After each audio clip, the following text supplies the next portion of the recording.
Законот за амнестија не е прецизен, а не е исклучена ниту можноста да се прошири обвинението за организаторите кои ќе одговараат за здружување заради непријателска дејност, оценува обвинителката на случајот за 27 април Вилма Русковска.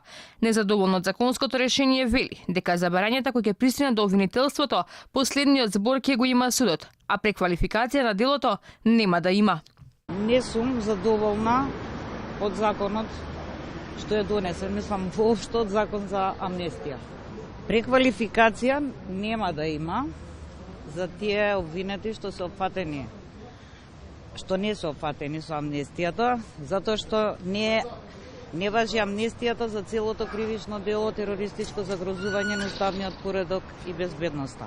Не е баш точно прецизно донесен законот, така да ќе имам консултации со јавниот обвинител на Република Македонија и со колегите од јавното обвинителство на Република Македонија. Во судот денеска одбраната ги изнесуваше последните докази за ланските собраниски настани. Дел од претениците обвинети во случајот немаат коментар за законот кој предвидува помилување, ниту пак дали индивидуално ќе поднесат барање за да запре судскиот процес против нив.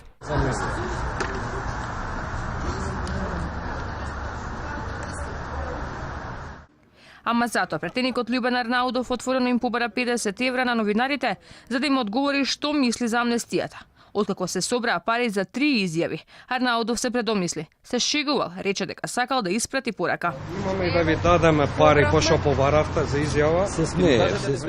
Не, ова беше навреда, дајте ни. Не. Се обидовте да не навредите.